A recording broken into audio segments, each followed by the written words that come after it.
बीजक रमैनी 12। माटिक कोट पसाण को ताला, सोईक बन सोई रखवाला। सोबन देखत जीव डेराना, ब्राह्मण वैष्णव एकै जाना। ज्यों किसान किसानी करई, उपजे खेत बीज नहीं परई। झाड़ी देहु नर झेलिक झेला, बूढ़े दो गुरु और चेला। तीसर बूढ़े पारथ भाई, जिन बन डाहे दवा लगाई। भूख भूख कुकुर मरि गयऊ, काज न एक सियार से भयऊ। मूस बिलाई एक संग, कहु कैसे रह जाए। अचरज एक देखो हो संतो, हस्ती सिंह ही खाए। सबसे पहले हम सब इस पद के भावार्थ को समझते हैं। माटिक कोट पसाण को ताला। सदगुरु कहते हैं कि यह शरीर जो कि जड़ है, मानो यह किला की भांति है।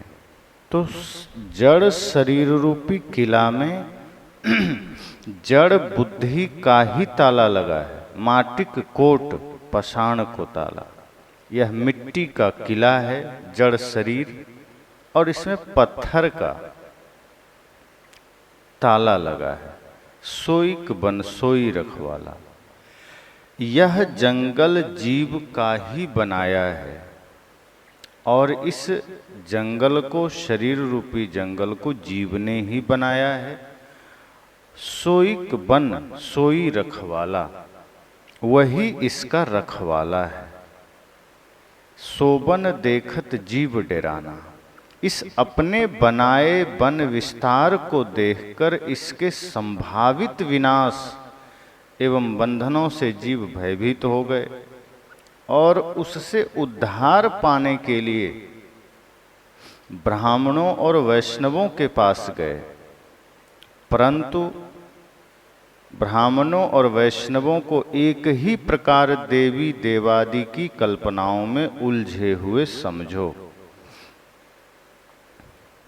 जैसे किसान खेती करता है और उसकी अनभिज्ञता से खेत में डंठल तो खूब पैदा हो, परंतु उनमें दाने न लगें, इसी प्रकार गुरुओं के वाक्य जाल का विस्तार तो बहुत हो गए, शब्दों का जाल तो बहुत फैल गया, लेकिन उसमें तत्वबोध एवं स्वरूप ज्ञान न हो तो वाक्य जाल निरर्थक ही है।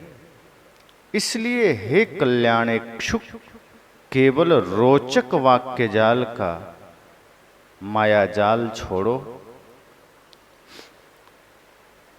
इसमें पढ़कर तो गुरु और चेले दोनों डूब जाते हैं। हे भाई, तीसरे वे वंचक उपदेशक रूपी शिकारी भी डूबते हैं, जो संसार रूपी वन में अज्ञान की अग्नि लगाकर उसे भस्म कर रहे हैं। जो वंचक गुरु हैं वो श्वानवत कुत्ते की भांति भूंक भूंक कर मरते हैं, किंतु डरपोक गीदड़ क्या क्रांति करेंगे। कहो भला, बिल्ली के साथ में चूहे की जान कैसे बच सकती है। अर्थात जीव माया से संबंध कर कैसे सुरक्षित रह सकता है। हे संतों, एक आश्चर्य देखता हूं कि हाथी सिंह को खा रहा है, अर्थात मन माया जीव को पतित कर रही है। अब हम विस्तार से समझते हैं। यह शरीर मिट्टी का किला है और इसमें पत्थर का ताला लगा है। शरीर तो जड़ है ही, और जब इसमें बुद्धि भी जड़ हो जाती है तब कल्याण की क्या उम्मीद की जा सकती। ये शरीर तो मिट्टी का है ही, ये शरीर तो मरण धर्मा है ही, लेकिन जब बुद्धि भी पत्थर जैसा हो जाए, बुद्धि भी मिट्टी जैसी हो जाए, तो फिर आदमी अपना कल्याण कैसे सोच सकता है। आदमी ने अपने जड़ शरीर में जड़ बुद्धि का ताला लगा रखा है। जड़ बुद्धि का अर्थ है बिना विवेक किए कुछ भी मान लेना। किसी ने कुछ कहा, किसी ने कुछ बताया और उस पर विचार किए बिना, उस पर चिंतन किए बिना, मंथन किए बिना उसे मान लेना। कितने लोग सोचना, विचारना, चिंतन करना पाप समझते हैं। चोर सूरज से इसलिए नफरत करता है कि उसके उगने पर उसका प्यारा अंधकार गायब हो जाएगा और फिर वो चोरी नहीं कर पाएगा, क्योंकि जब तक अंधेरा है कोई भी पाप कर्म किया जा सकता है। दुनिया के लगभग पाप कर्म अंधेरे में ही किया जाता है। हालांकि अब आदमी इतना पतित हो चला है, इतना बेहया हो चला है कि अब सारे अपराध, सारे पाप दिन के उजाले में भी करना शुरू कर दिया है। पर सद्गुरु कहते हैं कि चोर सूरज से नफरत इसलिए करता है क्योंकि सूरज के उगने पर अंधकार गायब हो जाता है और फिर वो चोरी नहीं कर पाता। इसी तरह कितने लोग निर्णय वचन, यथार्थ ज्ञान, विवेकपूर्ण सत्संग एवं सद्ग्रंथों से इसलिए दूर रहते हैं क्योंकि इनसे उनका कर्मकांड उड़ जाएगा, इससे उनका भ्रम उड़ जाएगा। सद्गुरु कहते हैं जड़ता मृत्यु है। अगर आपकी बुद्धि जड़ है, अगर आपका विचार जड़ हो गया है, आपकी चेतना जड़ हो गई है, तो समझना कि फिर मृत्यु साथ है, मृत्यु में ही तुम हो, तुम जीवित नहीं हो। जिंदा वह है जो व्यक्ति चैतन्य है, जिसका मन, जिसकी बुद्धि जड़ हो गई, जिसके सोचने समझने का सामर्थ्य जड़ हो गया। सद्गुरु कहते हैं समझ लो वह मृत्यु में ही जी रहा है। और जहाँ गतिशीलता है, जहाँ विवेक है, जहाँ कर्म परायणता है, वहाँ जीवन है। अंधविश्वास जड़ता है। जहाँ अंधविश्वास है समझो जड़ता आ गई, जहाँ भ्रम है समझो जड़ता आ गई, और जहाँ आत्मचिंतन है समझो वहाँ गतिशीलता है। सद्गुरु कहते हैं जड़ बुद्धि का ताला मत लगाओ। अरे मिट्टी का शरीर मिला, ठीक है, एक दिन छूटेगा, बिखरेगा, कम से कम बुद्धि का तो बढ़िया ख्याल रखो। अपने बुद्धि को भी तुमने जड़ कर लिया। सदैव विवेक एवं परख को श्रेय दो। हर जगह असत्य का त्याग तथा सत्य ग्रहण करो। सोईक बन सोई रखवाला, यह शरीर तथा शरीर से संबंधित घर, धन, परिवार तथा मन की मान्यताएं एक महान वन है। जंगल क्या है? साहब कहते हैं शरीर तथा शरीर से संबंधित घर, धन, परिवार तथा मन की मान्यताएं। शरीर को भी जंगल कहा। शरीर से जुड़े हुए जो कुछ भी है, ये घर, बाजार, मकान, दुकान, इसको भी जंगल कहा। जो रिश्ते नाते हैं उसे भी जंगल कहा। और जो कुछ भी मन की मान्यताएं हैं, जो हमने मन से जो कुछ भी कल्पनाएं, मान्यताएं मान रखा है, सद्गुरु कहते हैं कि यह भी एक महान विशाल वन है जो जीव का ही रचा हुआ है। इसे किसी दूसरे ने नहीं रचा है, इसका सृजन किसी दूसरे ने नहीं किया है। ये जितना भी घर द्वार, मकान, दुकान, रिश्ते नाते, धन, जमीन, मन की मान्यताएं हैं, उसका सृजन जीव ने किया है, मनुष्य ने किया है, स्वयं आत्मा ने किया है। और जीव ही इस वन का पोषक और रक्षक भी है।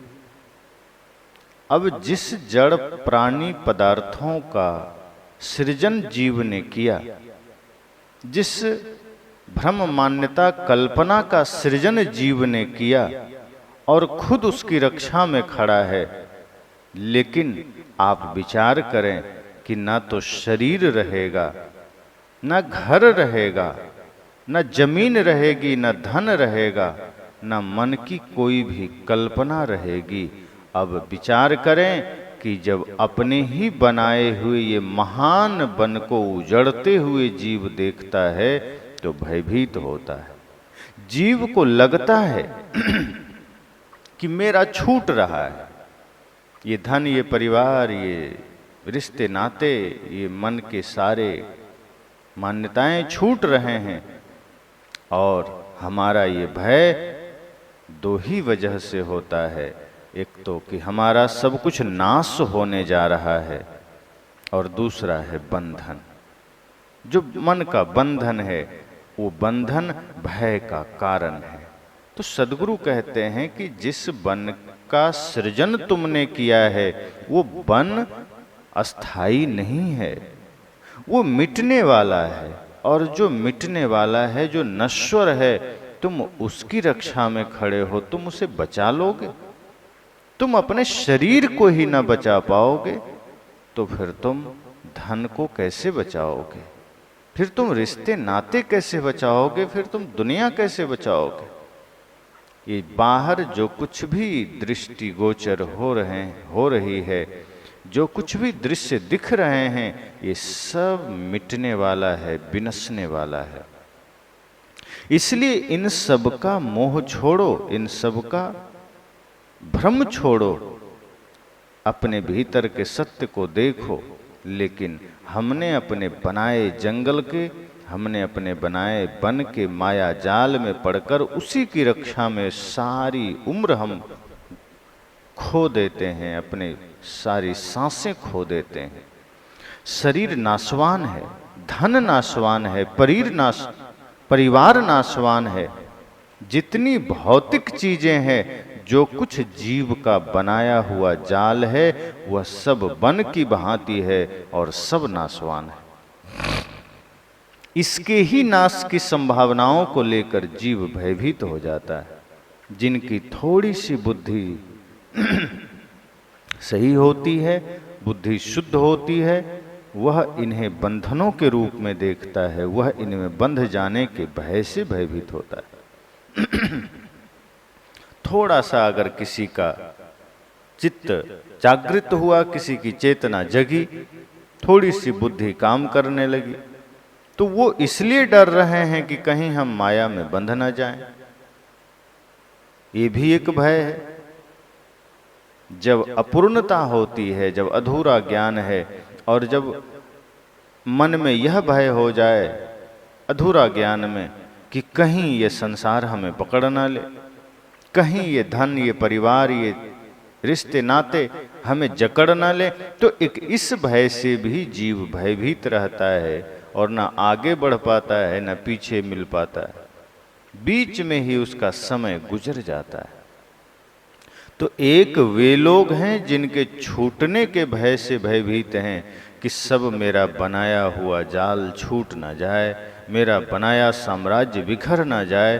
और एक वे लोग हैं जो ये बंधन हमें बांध ना ले, जो हमें ये आसक्ति हमें अपने आप में आकर्षित ना कर ले। तो ये भी भय ही है। सद्गुरु कहते हैं दोनों भय से मुक्त होना है, कि जो छूट ना जाए और एक ये कि बांध ना ले, कि पकड़ ना ले। भयभीत जीव, और फिर जो व्यक्ति भयभीत है कि छूट ना जाए या फिर बंधन बांध ना ले, तो वो जाता कहाँ है? भयभीत जीव ब्राह्मणों के पास जाता है, वैष्णवों के पास जाता है, और यह सोच कर जाता है कि वे कुछ कृपा कर देंगे, वे कुछ करुणा कर देंगे, और उनकी कृपा से, उनके करुणा से हमारे प्राणी पदार्थ सुरक्षित रहेंगे, हमारा धन माल जन मकान सुरक्षित रहेंगे, रिश्ते नाते सुरक्षित रहेंगे, और हमारा भवबंधन कट जाएगा। परंतु सद्गुरु कहते हैं कि परंतु ये ब्राह्मण और वैष्णव एक ही नाव पर सवार हैं। ये लोग भी किसी न किसी प्रकार आडंबर और पाखंड में लगे हुए हैं। दोनों में थोड़ा सा ही भेद है।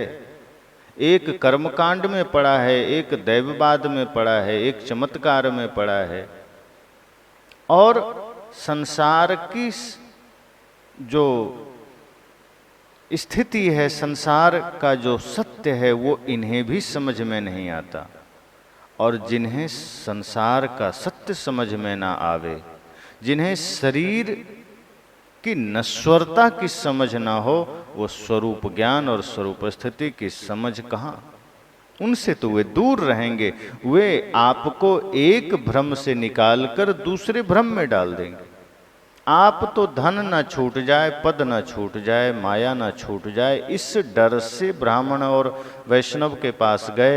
आपको वो दूसरा भ्रम में डाल देंगे, कल्पित ईश्वरवाणी जाल में डाल देंगे, भाग्यवाद में डाल देंगे, वे आपको जातिवाद में डाल देंगे, वे आपको तमाम प्रकार के अंधविश्वासों में डाल देंगे। सदगुरु कहते हैं, किसान के खेत में पौधे तो बहुत उगे, खूब बढ़िया फसल हुई, डंठल बहुत हो जाएं, लेकिन उसमें दाने ना पड़ें तो खेतों में डंठलों का बोझ होने का क्या लाभ। बहुत सारा फसल हुआ, सिर्फ डंठल हो गए, लेकिन उनमें एक भी दाने ना पड़े तो उससे किसको क्या लाभ हो जाएगा।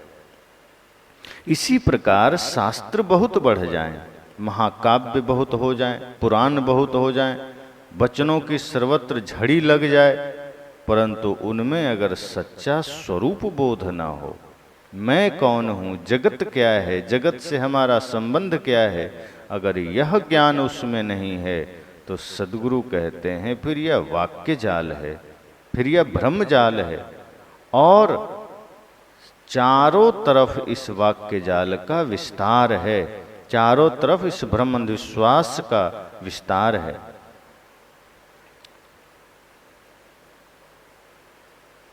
धर्म के नाम पर साधक को प्रमुखापेक्षी ही बनाया जा रहा है, अर्थात ऐसे भी धर्म के ठेकेदार हैं जो जीवों को यह बताते हैं कि तुम कुछ नहीं हो, तुम अपने आप में कुछ कर भी नहीं सकते।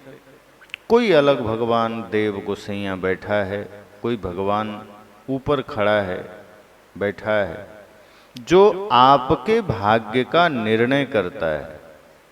जब आप उनकी पूजा करते हैं, उनके ही नाम जप में लीन होते हैं, तब वे आपको पापों से मुक्त करके वो मुक्ति देते हैं, फिर चाहे आप कितने भी पाप किए हों।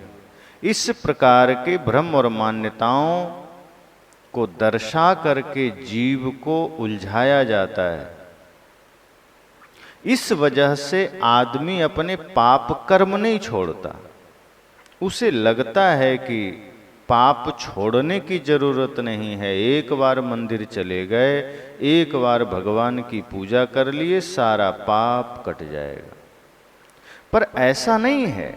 अगर मंदिर जाने से पाप कट जाते तो रामायण, गीता आदि जैसे ग्रंथों की जरूरत न होती, क्योंकि राम भी यही कहकर चले जाते कि तुम्हें निर्मल मन बनाने की जरूरत नहीं, तुम्हें छल कपट छोड़ने की जरूरत नहीं है, तुम्हें नशा दुर्व्यसन मांसाहार छोड़ने की जरूरत नहीं है, तुम सिर्फ मेरी पूजा करो और तुम स्वर्ग पा जाओगे।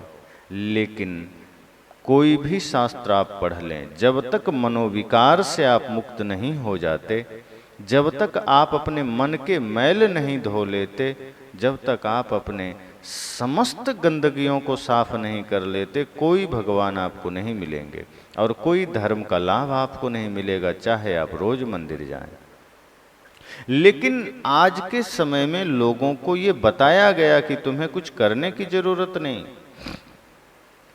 तुम भगवान के ऊपर भरोसा रखो। तुम अपने भाई से चाहे झगड़ा करो, चाहे माता पिता का अनादर करो, चाहे पड़ोसियों से झगड़ा करो, चाहे गलत खान पान करो, मांसाहार, नशा दुर्व्यसन आदि करो, चिंता की कोई बात नहीं। राम कृष्ण हैं, ब्रह्मा विष्णु हैं, महेश हैं, इनके किसी भी मंदिर में किसी भी शास्त्र को पढ़ लो, मंदिर चले जाओ, तुम सारे पापों से मुक्त हो जाओगे। और इसी भ्रम में आदमी रहता है कि सच में हम भगवान के पास चले गए तो मुक्त हो जाएंगे। पहली बात तो अगर हम विचार करें तो क्या भगवान सिर्फ मंदिरों में रहते हैं? ये भगवान की विराटता को कम करना हुआ। अगर भगवान को हम यह मानते हैं कि सिर्फ मंदिर में है, तो मंदिर में तो हम पुजारी बन जाएंगे, मंदिर में हम धर्मात्मा बन जाएंगे, और जहाँ हम काम कर रहे हैं, घर है, बाजार है, या खेत है, खलिहान है, अगर हमें लगता है भगवान वहाँ नहीं है, फिर वहाँ हम भर भर के पाप करेंगे। इसका अर्थ ये हुआ कि भगवान की विराटता को हमने ही कम कर दिया। पर गहराई से अगर आप सोचें तो मंदिर में भगवान हो ना हो, इस पर तो विचार किया जा सकता है। मंदिर में भगवान है या नहीं ये प्रश्न का विषय है, लेकिन वास्तव में जहाँ आप काम करते हैं वहाँ भगवान है, जिस घर में आप रहते हैं वहाँ भगवान है, जिस समाज में आप रहते हैं वहाँ भगवान है, और वहाँ आप बोरी भर भर के, ड्रम भर भर के पाप कर रहे हैं। घड़ा ही नहीं, घड़ा छोटा पड़ गया, अब पाप हमने टैंकर भर भर के करने शुरू कर दिए। पर वहाँ हमें आभास तक नहीं होता कि यहाँ कोई परमात्मा हमें देख रहा है, कि यहाँ हमें शिव जी देख रहे हैं। वहाँ हम भयंकर झूठ बोलते हैं, कपट करते हैं, छल करते हैं, दूसरे के को रौंद करके आगे बढ़ने की सोचते हैं। तो सद्गुरु कहते हैं कि हमें यह दर्शाया गया कि बाहर परमात्मा है और तुम्हें उनके नाम जपने हैं, उनको मनाना है और तुम मोक्ष पा जाओ। पर सद्गुरु कहते हैं कि ऐसा नहीं होता। ये वाणी जाल है, भ्रम है, पाखंड है, और जब हम इसे छोड़ देते हैं, मिथ्या महिमा की सारी वानियां अगर हम छोड़ देते हैं, तब हम उससे बचते हैं। और यदि हमने नहीं छोड़ा तो ये मिथ्या महिमा की जो वानियां हैं, ये कल्पना की जो वानियां हैं, इसमें गुरु और चेला दोनों डूब जाते हैं। क्योंकि एक तरफ ज्ञान का सागर है, एक तरफ अज्ञान का सागर है। अगर हमने वाणी जाल में अपने को फंसा लिया, भ्रम अंधविश्वास पाखंड में अपने को फंसा लिया, तो हम अज्ञानता के सागर में डूबेंगे। आगे सद्गुरु कहते हैं, तीसर बूढ़े पारथ भाई। यहां पारथ का अर्थ है पारधी। पारधी का अपभ्रंश पारथ है। बृहत हिंदी कोश में पारथ शब्द पद्य में प्रयुक्त होने वाला पारधी वाचक माना गया है, जिसका अर्थ होता है शिकारी। घर घर सावज खेले अहेरा, पारथ ओटा ले। बीजक में 31 नंबर शब्द में यह पारथ पारधी के लिए है। तो इसी तरह से यहाँ सद्गुरु पारधी शब्द का अर्थ शिकारी के लिए किया होगा। तो अब यहाँ समझना यह है कि ये जो धोखेबाज उपदेशक हैं, पूरा काल से आज तक ऐसे अनेक धोखेबाज उपदेशक हुए जो शिकारी की भांति, पारधी की भांति लोगों की बुद्धि को भ्रमित करते रहे। क्योंकि इनके पास बुद्धि की प्रतिभा तो होती है, लेकिन ऐसे शिकारी लोग अपनी बुद्धि का प्रयोग दूसरे के जीवन को बनाने में नहीं, बल्कि दूसरे के जीवन को बिगाड़ने में करते हैं। क्योंकि प्रतिभा के धनी होते हैं, ज्ञान के नाम पर जानकारियां इकट्ठी कर लेते हैं और आम आदमी को ये बेवकूफ बनाते हैं। अनेक प्रकार का जालसाजी करते हैं, वाचा सिद्धि, कर्म सिद्धि आदि के झूठे तमाशे वो ऐसा दिखाते हैं जैसे वो सत्य दिखते हैं। जैसे जादूगर अपना जादू दिखाते हैं तो आम आदमी को लगता है मंत्र से कुछ हो रहा है, लेकिन आज विज्ञान का समय है, सभी लोग जानते हैं कि जादू कुछ नहीं है, वस्तु की बनावट है, हाथों की सफाई है, बातों की सफाई है। हमारे नजरों के सामने ही कुछ इतनी सफाई से हो जाता है जिसे हम जादू कहते हैं, चमत्कार कहते हैं। सद्गुरु कहते हैं ये शिकारी लोग जो हैं, जो बुद्धि से बहुत प्रतिभाशाली होते हैं, ये भी आम आदमी को बेवकूफ बनाने में लगे रहते हैं। अपने वाचा सिद्धि से, अर्थात जो वचन की सिद्धि इन्होंने की है, जो कर्म की सिद्धि है, और इस तरह के तमाम झूठे तमाशे दिखा दिखा कर लोगों को फंसाते हैं। वे अपने वाक्य जाल से लोगों को प्रभावित कर अपना स्वार्थ साधते हैं और जनता को सतपथ से दूर रखते हैं। ऐसे लोग आपको पाप छोड़ने के लिए नहीं कहेंगे, वो कहेंगे नहीं तुम पाप करो, तुम अधर्म करो, बस भगवान का नाम जप लो। और वो ऐसा ऐसा आपको चमत्कार दिखा देंगे, ऐसा ऐसा भ्रम पैदा कर देंगे कि आपको लगेगा कि नहीं ये बड़ा चमत्कारी आदमी है, सिद्ध आदमी, ये भला झूठ कह सकता है। पर कोई साफ सुथरी बात करे, कोई सीधी बात करे तो हमें लगता है ये तो हमारी जैसे लोग हैं, इनके पास तो कोई सिद्धियां नहीं है। और फिर हम ऐसे यथार्थवादी संतों के विचार सुनते नहीं, हम फिर उन भ्रमवादी लोगों को सुनने लगते हैं जो हमें चमत्कार में उलझा देते हैं। सद्गुरु कहते हैं कि जैसे बधिक जंगल में आग लगाकर शिकार को घेर लेते हैं और उन्हें मारते हैं, वैसे ये वंचक उपदेशक हैं, ये भी उसी भयंकर शिकारी की भांति हैं। और ये संसार वन में आग लगा करके संसार के लोगों को जलाने लगते हैं। आचरणहीन वक्ता, आचरण से जो हीन है, ऐसे धर्मगुरु केवल भूक भूक कर मरते हैं। रहनी के बिना बकबक करना स्वानवत भूकना ही तो है। जिसके पास रहनी नहीं है, यथार्थ बोध नहीं है और वो खूब भौंकता रहे, सद्गुरु कहते हैं वो समझो श्वान की भांति है। जैसे कुत्ते जरा जरा सी बातों पर भूकते हैं, सद्गुरु कहते हैं ऐसे ही जो भ्रमोपदेशक हैं, जो भ्रम का उपदेश करने वाले हैं, जरा जरा सी बातों में इतनी कल्पना की बातें करेंगे, हवा हवाई बातें करेंगे कि आदमी उनके उन हवा हवाई बातों में उलझते चले जाते हैं कि मैं ये कर दूंगा, मैं वो कर दूंगा, चमत्कार दिखा दूंगा। सार यह है कि ऐसे लोग बातें तो बहुत करते हैं परंतु उनमें सार बहुत कम है या कुछ भी नहीं। सद्गुरु कहते हैं काज न एक सियार से भयऊ, गीदड़ की तरह डरपोक आदमी कौन सी उन्नति का काम कर सकता है। जो आदमी डरा हुआ है, डरपोक व्यक्ति गलत बातों का विद्रोह भी नहीं कर सकता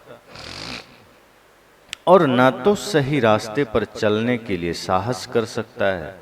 ऐसा आदमी कभी भी कोई उन्नति का काम इसलिए शुरू नहीं करता क्योंकि उसे असफल होने का भय लगा रहता है। ऐसे आदमी कई बार यह सोचकर बैठ जाता है कि पता नहीं इस पथ पर चलेंगे सफलता मिलेगी कि नहीं मिलेगी, बिल्कुल संदेह में जीता है और वो कभी भी सफल नहीं होता। जैसे बिल्ली के साथ रहकर चूहे का कल्याण नहीं है, वैसे माया के साथ रहकर जीव का कल्याण नहीं।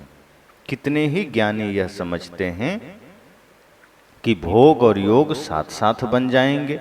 वे राजा जनक का काल्पनिक उदाहरण देते हैं। भोग में लगे आदमी का विवेक सो जाता है, वह योग कैसे साध सकता है। पूर्ण योग के लिए भोगों का सर्वथा त्याग करना ही पड़ेगा। कुसंग में संयम का रह पाना कठिन है। अगर हम कुसंग में जीते हैं, गलत संगत में हैं, तो संयम नहीं रह सकता है। हम असंयमी बन जाएंगे और धीरे धीरे हम भी कुसंगी बन जाएंगे। धीरे धीरे तमाम बुराइयां हमारे भी जीवन में आ जाएंगी।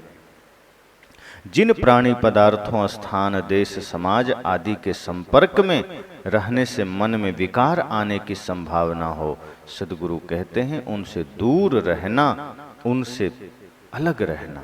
जिससे तुम्हारे मन में विकार आ जाएं, जिससे तुम्हारा मन गंदा बने, ऐसे विचारों से दूर रहना, ऐसे कुसंग से दूर रहना। क्योंकि वहां फिर आप अपनी स्थिति में नहीं रह सकते, आपकी स्थिति बिगड़ सकती है। सद्गुरु कहते हैं कि मैं एक बड़ा आश्चर्य देखता हूं। हाथी सिंह को खा रहा है। संसार में यह देखा जाता है कि सिंह इतना साहसी और इतना ताकतवर होता है कि हाथी को भी मार गिराता है, परंतु यहाँ तो हाथी ही सिंह को मार कर खा रहा है। अब यहाँ मन हाथी है, सिंह जीव है। जीव मन को अपने अधीन रख सकता है, परंतु उल्टा हो रहा है, मन ही जीव को पतित कर रहा है। इसलिए हे समर्थ जीव, तू अपनी शक्ति को पहचान। तेरे तेज प्रकाश के सामने मन माया रूपी अंधकार कहाँ टिक सकता है। अगर जीव अपने भीतर के प्रकाश स्वरूप को जान ले, पहचान ले, अपनी यथार्थता को जान ले, तो इसके सामने माया कभी टिक नहीं सकती।